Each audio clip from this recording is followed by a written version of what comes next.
हाँ जी class, good morning. कैसे हो भाई सब लोग? बढ़िया, ठीक है। तो फिर आज एक बार फिर से अपन अपना ऑनलाइन क्लास का एक और लेक्चर स्टार्ट करते हैं। आज का लेक्चर है बेटा लेक्चर नंबर 134। इसकी बात करेंगे बेटा अपन। तो बेटा लेक्चर नंबर 134 में अपन क्या देखेंगे? आज अपना न्यूमेरिकल्स देखने का टर्न है। मैंने आपको लास्ट क्लास में भी बता दिया था कि अपना रेडॉक्स की जो भी थ्योरी है आयतनी विश्लेषण तक वो कंप्लीट हो चुकी है। आज अपन अपना न्यूमेरिकल्स वाला पोर्शन देखेंगे। न्यूमेरिकल में भी बेटा मॉड्यूल के स्टेज 1, 2, 3, 4 करवाऊं, उससे पहले मैं आपको आपके सॉल्व एग्जाम्पल और कुछ आयतनी विश्लेषण के क्वेश्चन करवाऊंगा जो उस दिन अपने नहीं हो पाए थे। आयतनी विश्लेषण एक बार फिर से बता देता हूं, इसमें क्या करना होता है। जिन भी दो चीजों की बात कर रहा है उनके ग्राम तुल्यांकों को आपस में बराबर कर दिया जाता है। समझ में आ गई बात? एक ही फंडा लगाना है आपको कि जिन भी दो चीजों के बीच में अनुमापन करवाया जा रहा है उनके ग्राम तुल्यांकों को आप आपस में बराबर कर देंगे। समझ में आती है बात बेटा? तो बेटा इसके लिए अपन देखते हैं, देखिए अपने क्वेश्चंस कुछ। आपका मॉड्यूल का बेटा उदाहरण नंबर 8, आपका मॉड्यूल का उदाहरण नंबर 8 सॉल्व एग्जाम्पल की बात कर रहा हूं बेटा। देखिएगा आपके मॉड्यूल में दे रखा है FeSO4 के 50 ml जलीय विलयन के लिए जलीय माध्यम में 0.02 m KMnO4 के 12 ml की आवश्यकता पड़ती है ऑक्सीकरण करवाने के लिए, पूर्ण ऑक्सीकरण करवाने के लिए। जब फेरस सल्फेट विलयन का मोलरता ज्ञात कीजिए यदि अभिक्रिया ये है। तो बेटा देखिएगा किन दो के बीच में बात कर रहा है। एक तो हमसे बात की जा रही है FeSO4 की, एक बात की जा रही है KMnO4 की। मैंने क्या बोला? अनुमापन या पूर्ण अभिक्रिया की बात करें तो उसमें हम एक ही फॉर्मूला, एक ही मेथड लगाते हैं। क्या? जिन भी दो चीजों की बात कर रहा है उन दोनों के ग्राम तुल्यांक आपस में बराबर कर दिए जाते हैं। सही बात है बेटा? तो इनके बेटा ग्राम तुल्यांक बराबर करूंगा तो क्या होगा देखिएगा। तो मैं यहां से बोल सकता हूं FeSO4 के ग्राम तुल्यांक किसके बराबर होंगे? KMnO4 के ग्राम तुल्यांक। यही होगा बेटा, FeSO4 के ग्राम तुल्यांक बराबर KMnO4 के ग्राम तुल्यांक। तो ये फॉर्मूला लगेगा इस क्वेश्चन में, क्योंकि इन दो चीजों की बात की है, पूर्ण ऑक्सीकरण करवाया है। पूर्ण ऑक्सीकरण अर्थात हम दोनों के ग्राम तुल्यांकों को क्या कर देंगे बेटा? बराबर कर देंगे। अब हमारे को बेटा क्या क्या वैल्यूज दी है वो देखिएगा। FeSO4 के लिए बेटा हमारे को बताया 50 ml। तो बेटा हम इनको एक बार लिख लेते हैं इन चीजों को। तो इन चीजों को मैं एक बार लिखूं तो देखिएगा क्या क्या है। FeSO4 का है बेटा 50 ml, इसका है बेटा 12 ml और 0.02 m, 0.02 m। इसकी मोलरता बेटा मेरे को बताई नहीं है। बेटा ग्राम तुल्यांक आज हमें पता लग गया, मोलरता से रिलेटेड बात कर रहे हैं। तो ग्राम तुल्यांक के वैसे आपको 3 फॉर्मूले पता है जो मैंने आपको लास्ट लेक्चर में बताए थे। ग्राम तुल्यांक के हम ये भी बोल सकते हैं नॉर्मलता गुणा आयतन, हम ये भी बोल सकते हैं मोलरता गुणा आयतन गुणा n फैक्टर, हम ये भी बोल सकते हैं मोल गुणा n फैक्टर। तो तीनों ही फॉर्मूले ग्राम तुल्यांक के सही हैं। अब डिपेंड करता है कि क्वेश्चन में आपके क्या डेटा दिया है, उसके अकॉर्डिंग बेटा हम अप्रोच करेंगे। यहाँ मोलरता और आयतन की बात की है तो यहाँ फॉर्मूला लगेगा M1 V1 N1 is equal to M2 V2 N2। समझ में आ गई बात? सर ये n फैक्टर क्या होगा? तो बेटा क्वेश्चन में या तो अभिक्रिया जो दी है उसके अकॉर्डिंग आप n फैक्टर निकालो, मैंने आपको सिखाया था। या बेटा दूसरा तरीका क्या है, चूंकि अम्लीय माध्यम बोला है तो आपको ये याद होना चाहिए, अम्लीय माध्यम में Mn+7+2 में जाता है। बोलो याद आ गया क्या? तो इसके अकॉर्डिंग बेटा n फैक्टर 5 आएगा।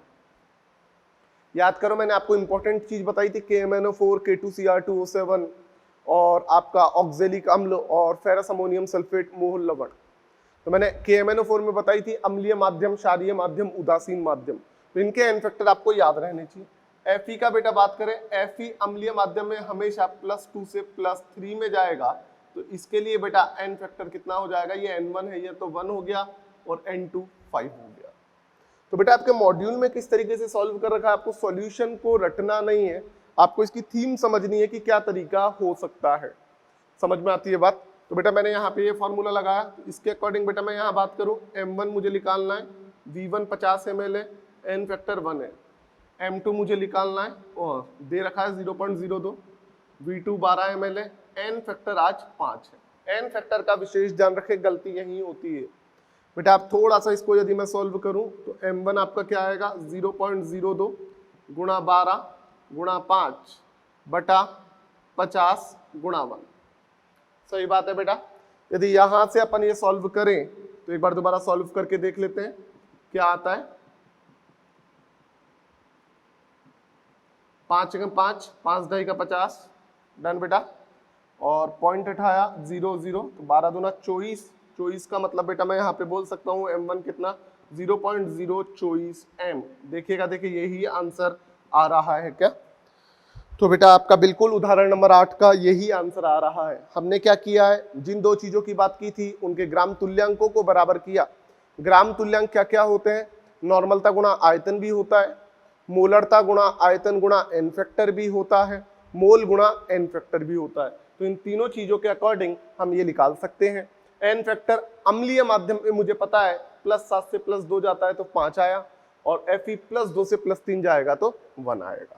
Fe के दो ही ऑक्सीकरण अंक होते हैं, +2 और +3, तो इसमें ही चेंज होगा, इसके अलावा कोई हो ही नहीं सकता। समझ में आती है बात बेटा। चलूं आगे। तो सब क्वेश्चंस में आयतनीय विश्लेषण या अनुमापन के जो क्वेश्चन है सभी में बेटा यही कॉन्सेप्ट चलेगा, सेम थीम अप्लाई होगी। चलूं आगे। आगे देखते हैं बेटा, देखिए क्या बोल रहा है वो। उदाहरण नंबर 9 की बात करते हैं।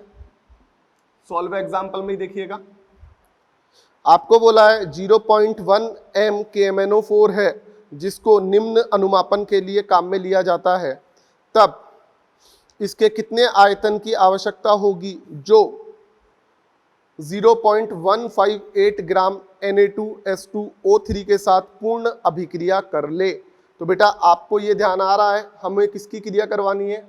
हम यहाँ पे ये बोल सकते हैं KMnO4 के तुल्यांक, KMnO4 के ग्राम तुल्यांक इज इक्वल टू Na2S2O3 के ग्राम तुल्यांक। बोलो बेटा सही बात है। KMnO4 के ग्राम तुल्यांक इज इक्वल टू Na2S2O3 के ग्राम तुल्यांक। सही बात है बेटा। अब बेटा ग्राम तुल्यांक का कौन सा फॉर्मूला लगेगा ये इनके ऊपर डिपेंड करेगा कि आप क्या क्या डेटा दिया हुआ है। बेटा इसकी मोलरता दी है 0.1 M, V निकालना है। बेटा इसका ग्राम भार दिया है 0.158 ग्राम, ग्राम भारी दिया है आपको 0.158 ग्राम। डन बेटा। तो अब बेटा इसकी यदि अपन बात करें, और बात कर रहा है आपसे किस माध्यम में बात कर रहा है, क्षारीय माध्यम में। अभिक्रिया दे रहा है, देखो अभिक्रिया क्या दे रहा है, S2O3 minus 2 MnO4 minus, main अभिक्रिया लिख लेता हूं, MnO2 प्लस SO4 माइनस 2, यही दिया है बेटा।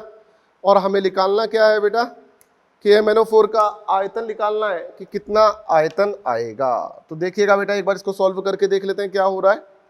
तो बेटा यदि इसकी मैं बात करूं तो यहाँ पे ऑक्सीकरण अंक +7, यहाँ पे ऑक्सीकरण अंक +4, तो बेटा 7 से 4 गया है तो n फैक्टर कितना आएगा, 3 आएगा। एक ही परमाणु है तो 3 ही रहेगा।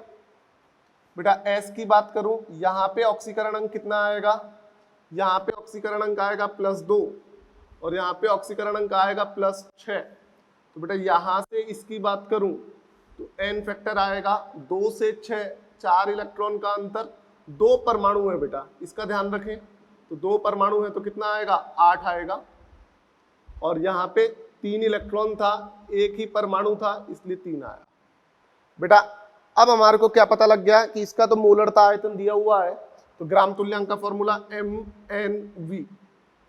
लेकिन इसके भार की बात की है, तो बेटा जब भी भार की बात कर रखी हो तो उस केस में ग्राम तुल्यांक का फॉर्मूला आप कौन सा लगाओगे, मोल गुणा एन फैक्टर।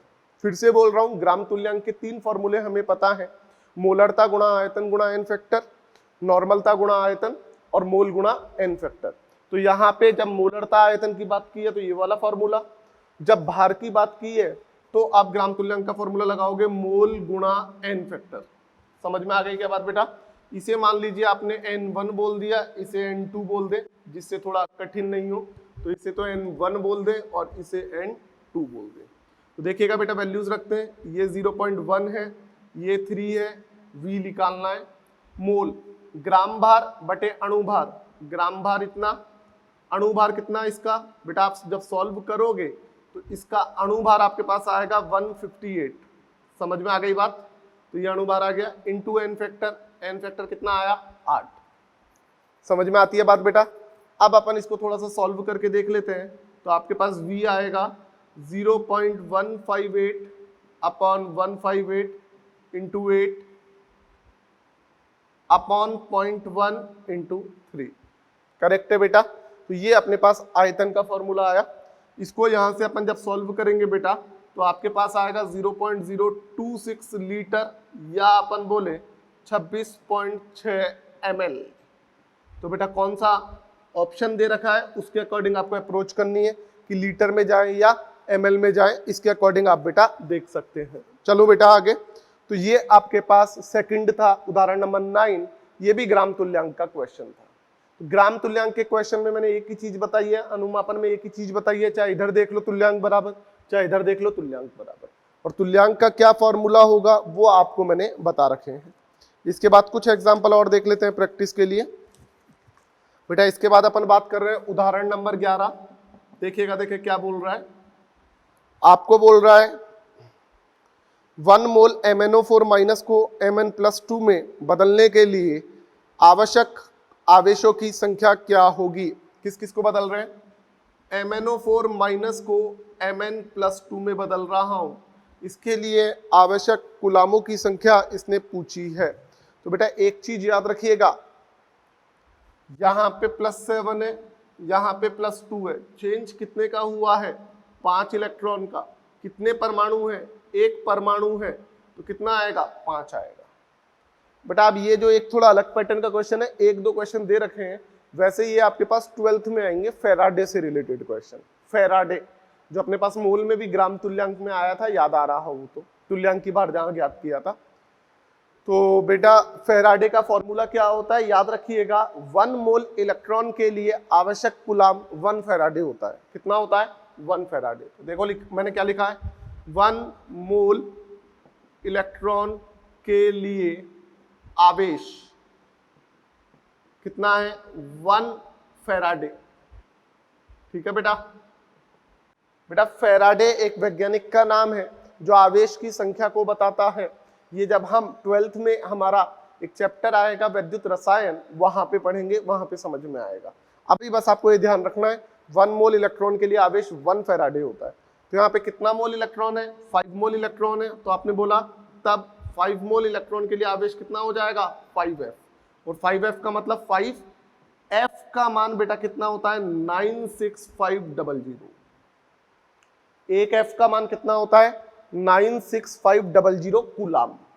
तो 5 मोल इलेक्ट्रॉन का कितना होगा? 5 से गुणा हो जाएगा। तो 5 से गुणा करो, कितना आएगा? 0 0 5 25, हाथ से लगी 2 2 9 5 45 और 3 48। देखो देखिए सही है क्या? तो इतने कूलाम आवेश आ जाएगा। बेटा सी का मतलब होता है कूलाम, जो आवेश का मात्रक होता है, ऐसा आपको फिजिक्स बोलती है। तो बेटा आपका ये आंसर करेक्ट है 482500। बेटा इसमें परेशान नहीं होना। क्या है, आप ये याद रखो 1 मोल इलेक्ट्रॉन के लिए आवेश होता है 1 फैराडे। 1 फैराडे का मतलब 96500। तो कितने का चेंज हो रहा है? एन फैक्टर के बराबर चेंज होता है। तो एन फैक्टर को मल्टीप्लाई कर दो। समझ में आती है बात बेटा? हो वैसे वही रहा है, मोल गुणा एन फैक्टर, मोल गुणा एन फैक्टर, हर जगह बेटा चलेगा हमारे पास ग्राम तुल्यांक की। तो इसके हमने 3 एग्जाम्पल देखे आयतनीय विश्लेषण के। कुछ एग्जाम्पल और देखते हैं जिससे आपकी प्रैक्टिस हो जाए। इसको रफ करूं बेटा। तीनों क्वेश्चन क्लियर है, तीनों में एक ही फंडा है। ग्राम तुल्यांक बेटा हमने क्या किए हैं? बराबर किए। आगे देखते हैं, देखिए कुछ क्वेश्चन और। बेटा फॉर्मूला आयतनीय विश्लेषण का आएगा तो बेटा यही लगेगा ग्राम तुल्यांक बराबर करना। ग्राम तुल्यांक के अलावा ये कोई फॉर्मूला देता ही नहीं है। ठीक है ना? इनके क्वेश्चन थोड़े बड़े होते हैं, लेकिन बेटा कैलकुलेशन सही की जाए तो इजी क्वेश्चन है, घुमाता नहीं है ज्यादा। देख लेते हैं, देखिए एक बार और आगे।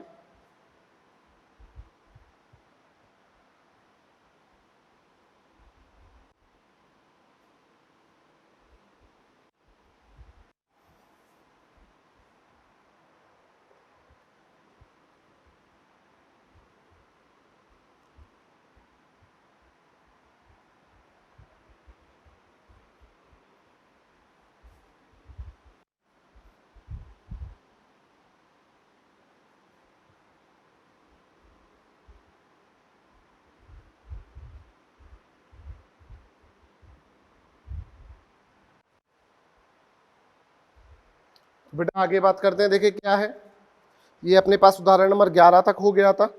उसके बाद बेटा एक उदाहरण नंबर 15 देखेंगे, वेरी वेरी इंपॉर्टेंट। और बेटा ये आपके स्टेज 1 में भी क्वेश्चन दे रखा है सेम, जो आपका उदाहरण नंबर 15 करवा रहा हूं। कौन सा उदाहरण नंबर 15? ये आपके बेटा स्टेज में भी क्वेश्चन दे रखा है। उदाहरण नंबर 15 आपका स्टेज 1 का क्वेश्चन नंबर 111 है, सेम है, देख लेना। बेटा क्या बोल रहा है, पहली बात तो ध्यान रखें, वेरी वेरी इंपॉर्टेंट, मेरा पसंदीदा क्वेश्चन है और बहुत अच्छा क्वेश्चन है बेटा।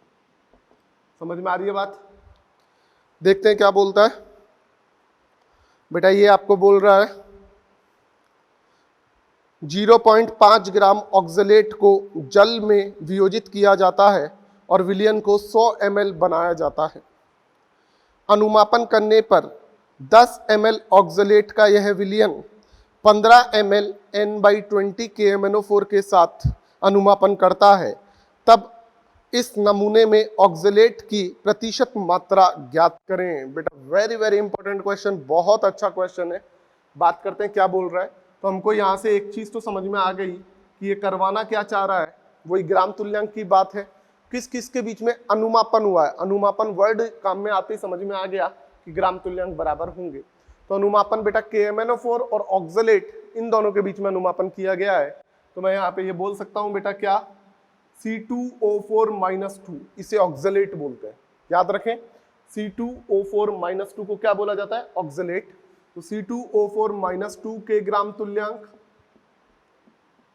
बराबर होंगे KMnO4 के ग्राम तुल्यांक। समझ में आ गई बात बेटा? किस किस के ग्राम तुल्यांक बराबर किए हमने, ऑक्सलेट के ग्राम तुल्यांक बराबर किए KMnO4 के ग्राम तुल्यांक के साथ। हमारे को बेटा डेटा क्या क्या दिया है देखिएगा। हमारे को बेटा जो अनुमापन कर रहा है वो इसका 10 ml अनुमापन कर रहा है बेटा, इसके 15 ml के साथ अनुमापन हो रहा है, और नॉर्मलता इसकी दी है बेटा N/20। अब बेटा क्वेश्चन करने की थीम समझिएगा कि क्वेश्चन करना कैसे है, एक्चुअली में चाहता क्या है। बेटा एक ऐसा क्वेश्चन हमने मोल में भी किया था, याद आ रहा हो तो, KClO3 10 ग्राम है, उसमें प्रतिशत मात्रा ज्ञात करो। तो आपको याद आ रहा हो तो मोल में रस समीकरण मिति में क्वेश्चन किया था, जिसमें 81.6% आंसर आया था। बेटा वैसा ही क्वेश्चन ये है, देखिएगा क्या हो रहा है, कोई दिक्कत नहीं है, याद नहीं आ रहा तो इधर दोबारा बता रहा हूँ। बेटा जब भी हमारे को प्रतिशत मात्रा निकालनी होती है तो हमारे को इसका वजन दिया है 0.5 ग्राम, हमें वो काम में नहीं लेना, हमें अनुमापन से निकालना है कि इसका अनुमापन में कितना वजन काम में आया है। मान लीजिए जितना भी वजन काम में आया, मान लीजिए सपोज x ग्राम काम में आया, वो अभी वैल्यू निकल जाएगी, उस x ग्राम के साथ और 0.5 ग्राम के साथ परसेंट निकालो कितना है। तो क्या करते हैं, हमारा जो आया x ग्राम बटा कुल 0.5 ग्राम इंटू 100, इससे बेटा परसेंट निकल के आएगा। तो देखिएगा क्या फंडा लगाएंगे अपन, इधर एक बार स्टेप बाय स्टेप चलेंगे। इधर भी आयतन की बात की है, इधर नॉर्मलता इसकी बात की है, तो इधर ग्राम तुल्यांक का फॉर्मूला लगा सकता हूं मैं N इंटू वी, इधर ग्राम तुल्यांक का फॉर्मूला लगा सकता हूं मैं बेटा M into N into we.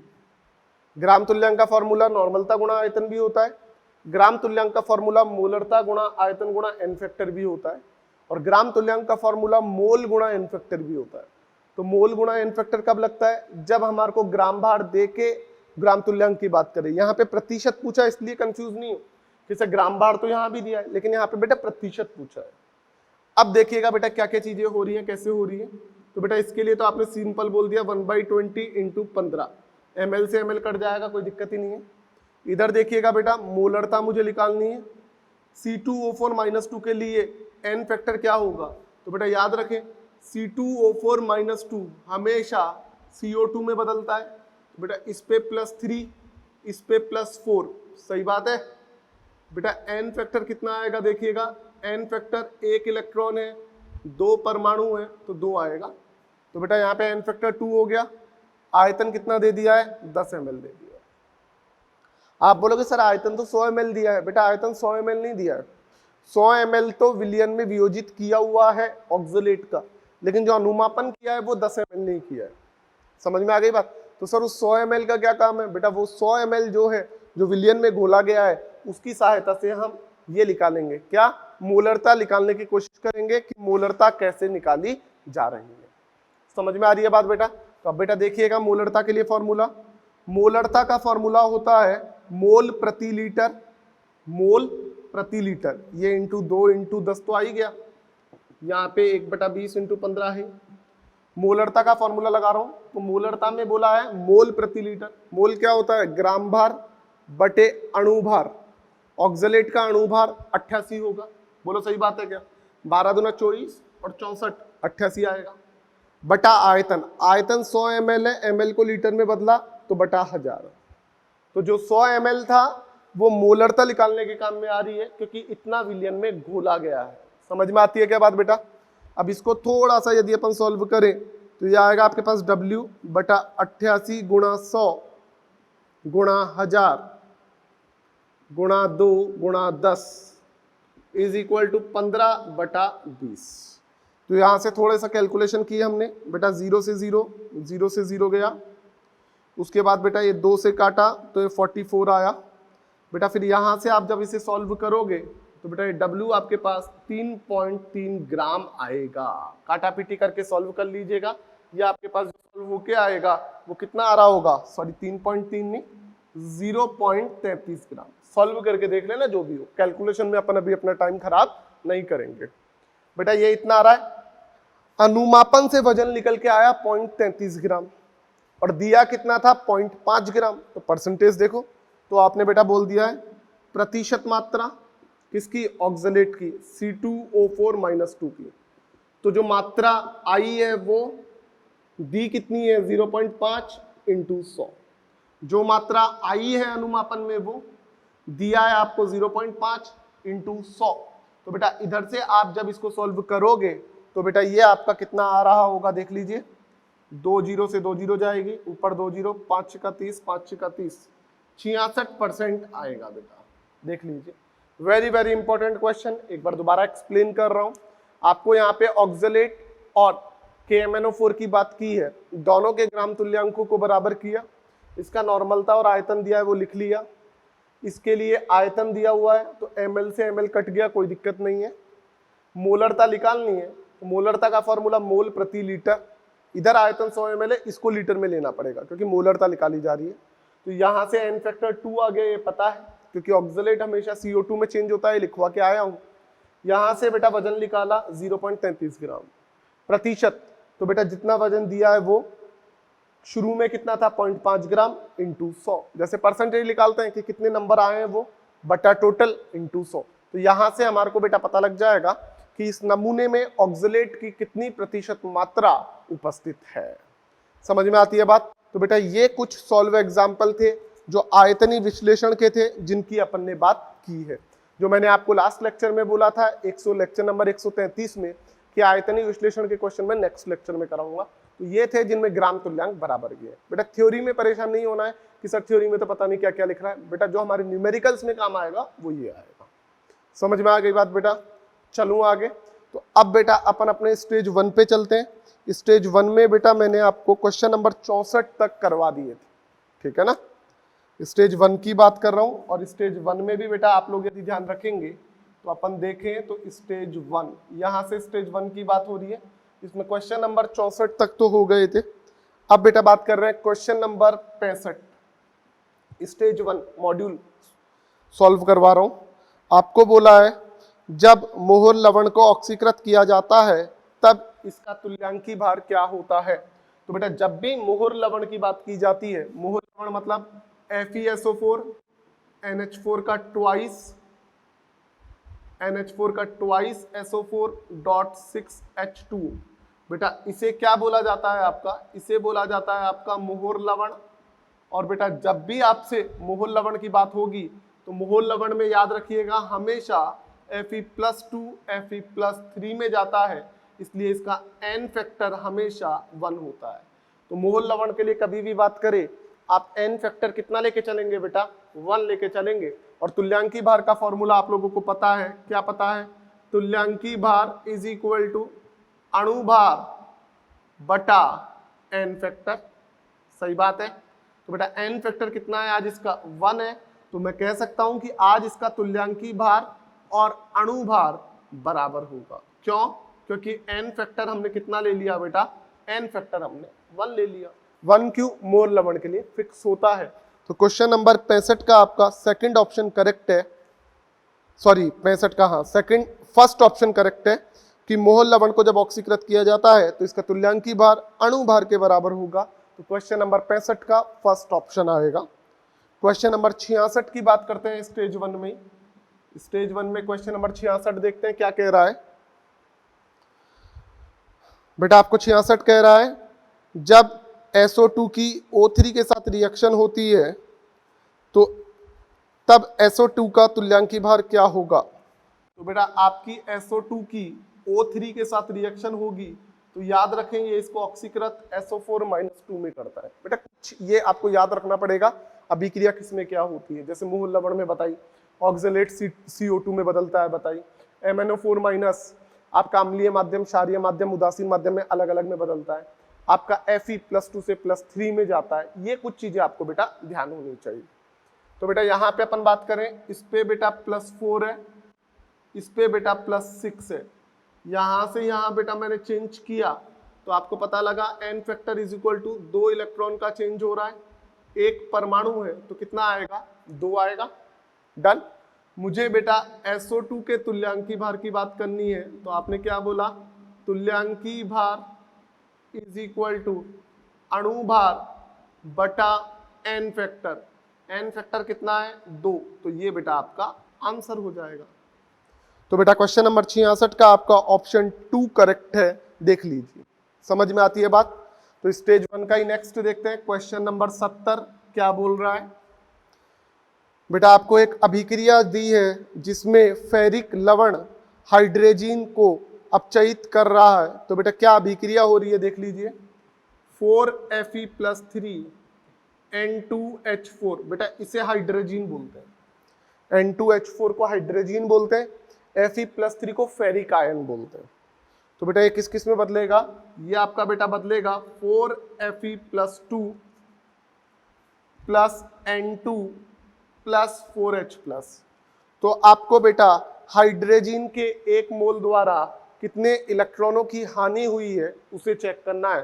तो बेटा यहाँ पे यदि आप ऑक्सीकरण अंक निकालो तो कितना कितना आएगा चेक कीजिए। तो बेटा यहाँ पे तो आया देखो 2x + 4 + 1 is equal to 0, x is equal to -2, यहाँ आया 0। तो बेटा ये आया -2 और ये आया 0। परिवर्तन देखा, n फैक्टर 2 इलेक्ट्रॉनों का आ रहा है। कितने परमाणु है, 2 परमाणु है, तो टोटल कितना आ जाएगा बेटा, 4 आ जाएगा।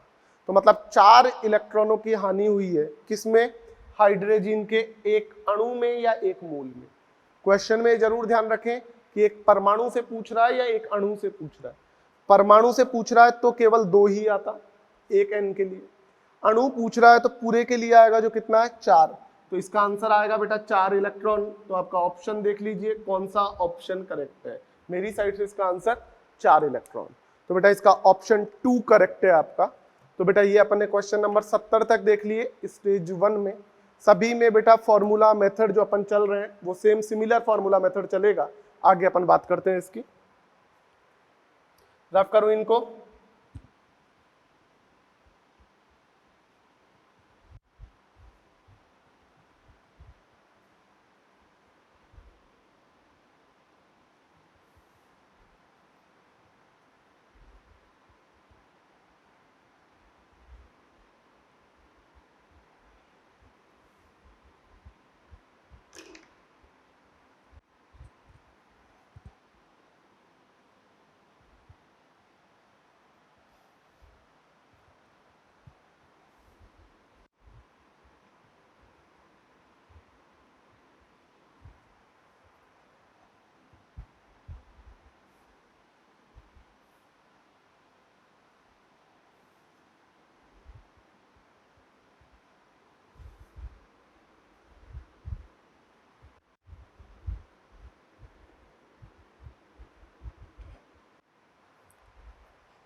तो बेटा अपना स्टेज 1 ही चल रहा है। स्टेज 1 में अपन और क्वेश्चन देखते हैं।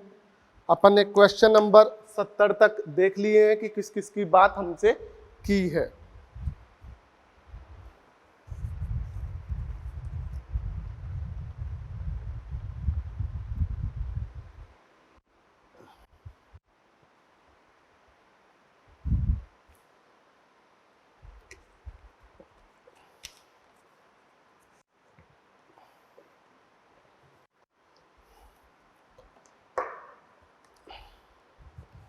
तो बेटा क्वेश्चन 70 से आगे चलते हैं अपन।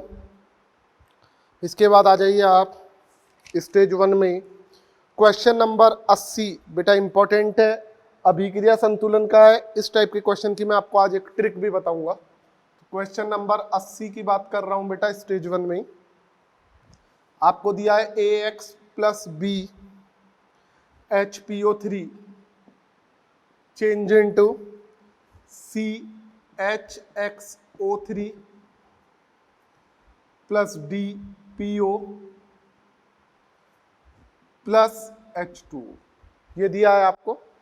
तो बेटा जब भी अभिक्रिया संतुलन की बात करें तो अभिक्रिया संतुलन ऐसे तो थोड़ा बड़ा हो जाएगा, तो हम इसके लिए क्या कर सकते हैं बेटा, हम इसके लिए एक शॉर्ट ट्रिक देखेंगे। तो याद रखें जितनी भी अभिक्रिया संतुलन है और यदि ऑप्शन देके पूछ रहा है कि ABCD इनके क्या गुणांक होंगे, तो बेटा कोशिश करो दोनों साइड के परमाणु और आवेश दोनों बराबर कर दो। क्या क्या बराबर करो, परमाणु और आवेश दोनों। लेकिन बेटा ध्यान रखें अब इसमें तो आवेश है ही नहीं, तो बराबर क्या करोगे, आवेश मतलब प्लस माइनस कुछ दिया हुआ होता, आवेश नहीं दिया है तो कोई दिक्कत नहीं है, परमाणु है तो परमाणु बराबर कर दो, यदि आवेश भी है तो फिर दोनों चीज बराबर होंगी। ध्यान रखें।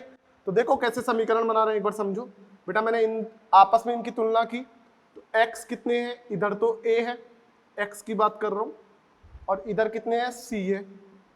तो पहला समीकरण आ गया a इज इक्वल टू सी। अब बेटा दूसरा p देख लो, p की तुलना करो, इधर तो कितने हैं, b है, इधर कितने हैं, d है, इक्वेशन 2 आ गई।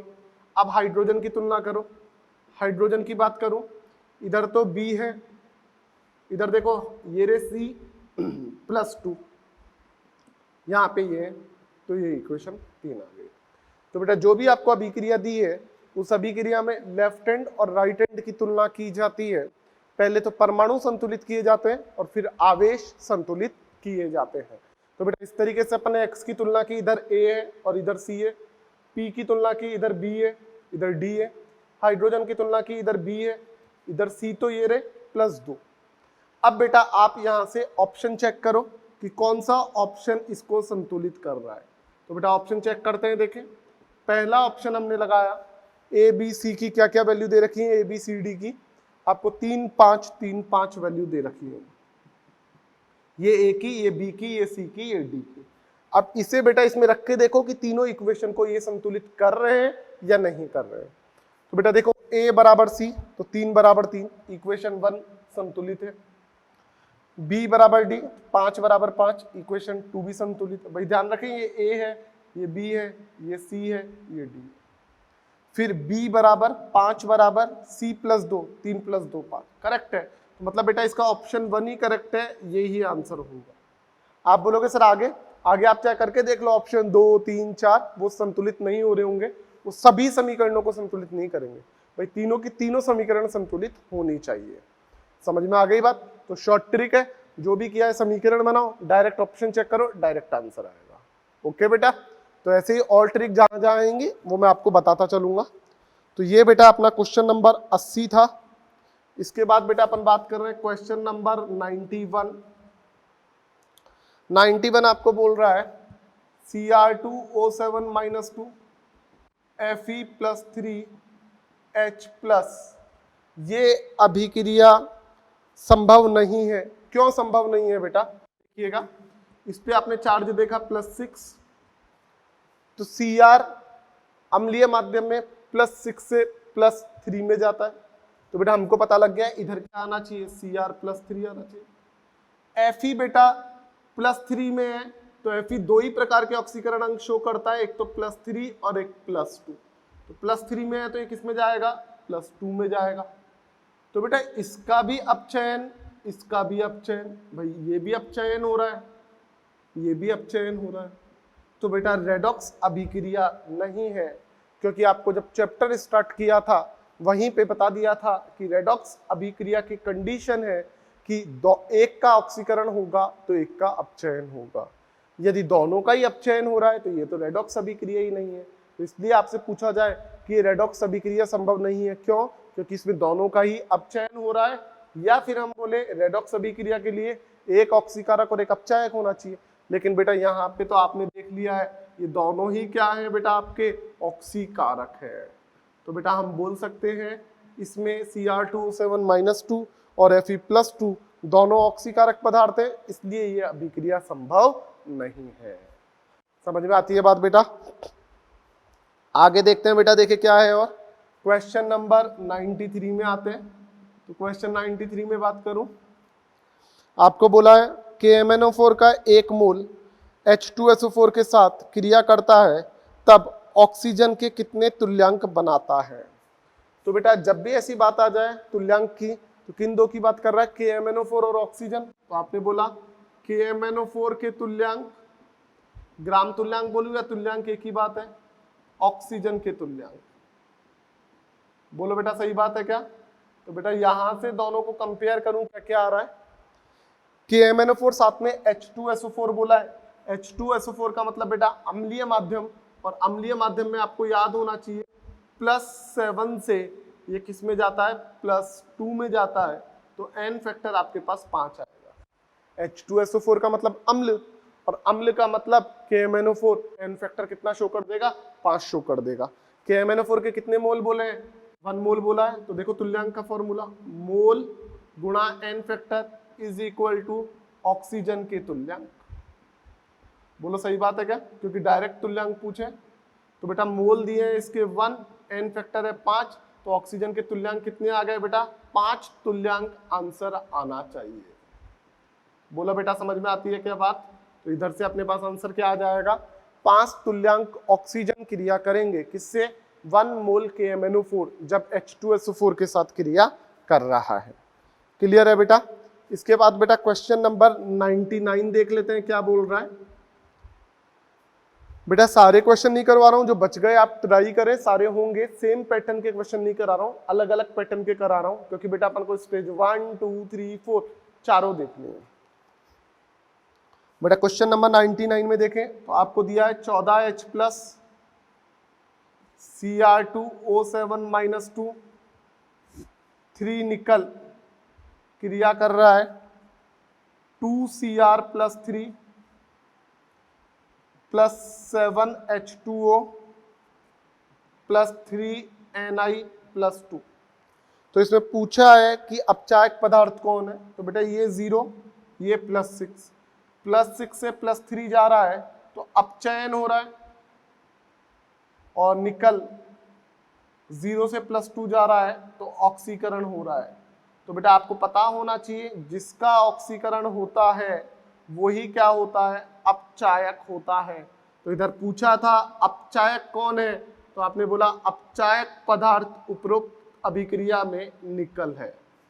देख लीजिए बेटा आंसर आ रहा है क्या। क्वेश्चन नंबर 99 का सेकंड ऑप्शन करेक्ट है, निकल आपका अपचायक पदार्थ की तरह काम कर रहा है। समझ में आती है बात बेटा? इसी तरीके से आगे एक अभिक्रिया और देखते हैं, क्वेश्चन नंबर 102। इसमें भी हमसे संतुलित करने वाली बात पूछी है, तो एक बार इसको रफ करता हूं। जैसे अपन ने ये क्वेश्चन किया था वैसे क्वेश्चन 102 होगा। सेम कॉन्सेप्ट अप्लाई होगा कि जब भी हम बात करेंगे अभिक्रिया संतुलन की तो आवेश के साथ साथ परमाणु को भी संतुलित करके देखेंगे। यदि आवेश नहीं है तो केवल परमाणुओं को संतुलित किया जाएगा। समझ में आती है क्या बात?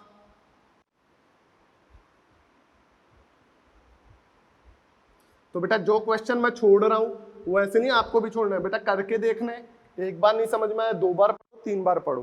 बेटा मैंने अलग अलग पैटर्न के बहुत सारे क्वेश्चन करवाऊंगा, लेकिन बाकी क्वेश्चन आपको करके देखना है बेटा। बेटा क्वेश्चन नहीं करोगे तो फिर प्रैक्टिस नहीं हो पाएगी भाई।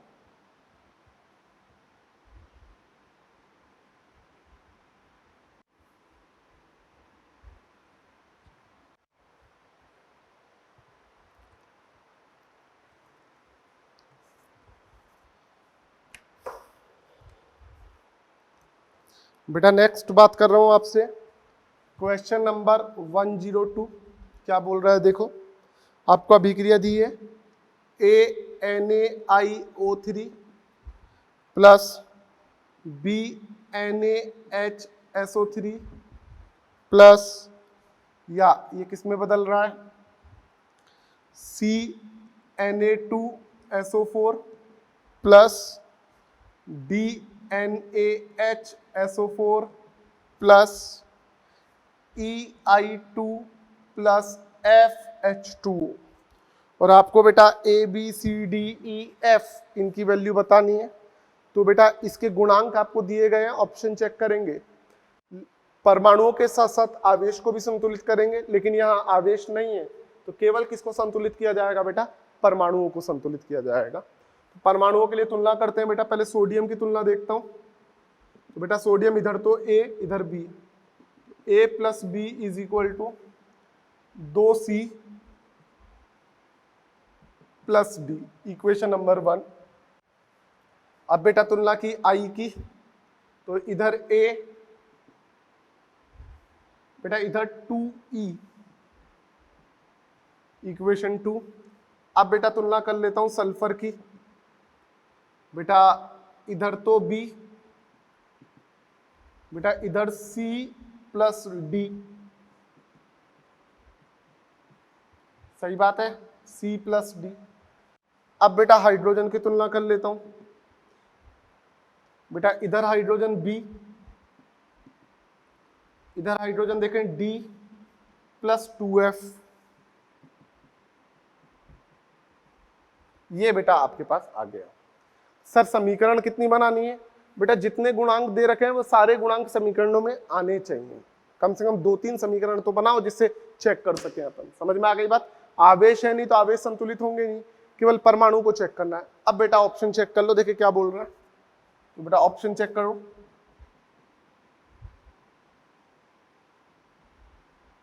फर्स्ट ऑप्शन की बात कर रहा हूं। फर्स्ट ऑप्शन आपको दिया है 2 5 2 3 1 1, 2 5 2 3 1 1। बेटा ये आपका A, ये B, ये C, ये D, ये E, ये F। बेटा पहली इक्वेशन देखो, A प्लस B तो 2 और 5 7, 2C 2 दूना 4 प्लस D तो 3, 7 बराबर 7 आ गया, तो मतलब इक्वेशन 1 करेक्ट है, संतुलित है। A बराबर 2E तो 2 बराबर 2 से गुणा कर दो 2, संतुलित है। B बराबर C प्लस D, 5 बराबर 2 प्लस 3 5 आ गया, सही बात है। B बराबर D प्लस 2F तो B कितना है 5, D कितना है 3 प्लस 2F, तो ये भी संतुलित है। क्या बात है, इसका भी ऑप्शन 1 करेक्ट है। लेकिन ऐसे नहीं समझे कि सर ऐसे क्वेश्चन में ऑप्शन 1 ही करेक्ट होता है क्या। ये कोइंसिडेंस है कि 1 सही हो रहा है। यदि 1 ऑप्शन सही नहीं होता तो सेकंड जाते, फिर थर्ड जाते, फिर फोर्थ जाते। ये नहीं कि सर हमेशा 1 ही सही करेंगे। समझ में आ गई ना बात। ये कोइंसिडेंस है इसलिए 1 सही हो रहा है। चलो बेटा आगे। तो ये बेटा हमने क्वेश्चन स्टेज 1 का देखा, आपका 102। आगे बात करते हैं बेटा। आगे आ जाइए, क्वेश्चन नंबर 106। क्या बोल रहा है देखिएगा। आपको बोल रहा है क्रिस्टलीकृत फेरस अमोनियम सल्फेट का 19.6 ग्राम 500 ml में उपस्थित है। यदि इसका अणु भार 392 है और यह अपचायक पदार्थ की तरह काम करता है, तब इसकी नॉर्मलता क्या होगी। तो बेटा आपको बोला है क्रिस्टलीकृत फेरस अमोनियम सल्फेट, तो बेटा मतलब मोहोल लवण बोला है। और जब भी मोहोल लवण की बात की जाती है तो आपको याद होना चाहिए एन फैक्टर 1 होता है। बता के आया हूं बेटा, FeSO4 NH4 का ट्वाइस SO4.6H2 ये मोहोल लवण होता है। फेरस अमोनियम सल्फेट बोलते हैं, इसका एन फैक्टर 1 होता है क्योंकि इसमें बेटा Fe+2 से +3 में जाता है। तो बेटा इसका एन फैक्टर 1 आ गया। बेटा नॉर्मलता के लिए फॉर्मूला मोलरता गुणा एन फैक्टर होता है बेटा, सही बात है। तो देखिएगा मोलरता का फॉर्मूला मोल प्रति लीटर, मतलब आयतन की बात कर रहा हूं, गुणा एन फैक्टर। मोल क्या आएगा, ग्राम भार बटे अणु भार। तो ग्राम भार दिया है 19.6, अणु भार होता है 392, आयतन 500 ml दिया है, ml को लीटर में बदलो तो बटा 1000, एन फैक्टर 1। यही सारी वैल्यूज दी हैं बेटा, बिल्कुल दी हैं। अब इसको बेटा सॉल्व कर लो थोड़ा सा, तो 19.6 बटा 392 गुणा 500 गुणा 1000। सही बात है बेटा, पॉइंट उड़ाया इधर 0, 1 2 3 1 2 3 आ गया बेटा। इससे ये 2 बार 2 पंजे 10, तो 1/10 आया। इसका मतलब इसकी नॉर्मलता कितनी आई, n/10 इसकी नॉर्मलता आएगी। समझ में आती है बात। तो बेटा ये क्वेश्चन 106 तक हो गए, अपन आगे बात करते हैं। और रफ करूं इसको, क्लियर है। ये बस इसमें याद रखना, क्रिस्टलीकृत मोल लवण का मतलब n फैक्टर 1। और ये फॉर्मूले आपको सांद्रता पद में लिखवाए थे मोल वाले में, ये फॉर्मूले आपको बेटा याद होने चाहिए, ठीक है ना।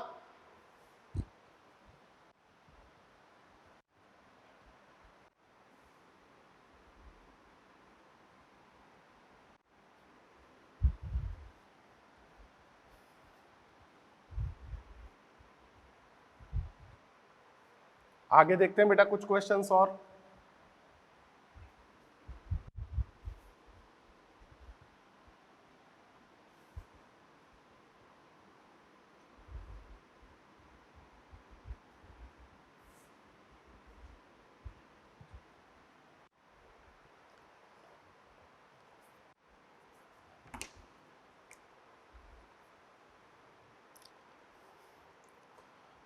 बेटा आपका क्वेश्चन नंबर 109 देख लीजिए, क्या बोल रहा है।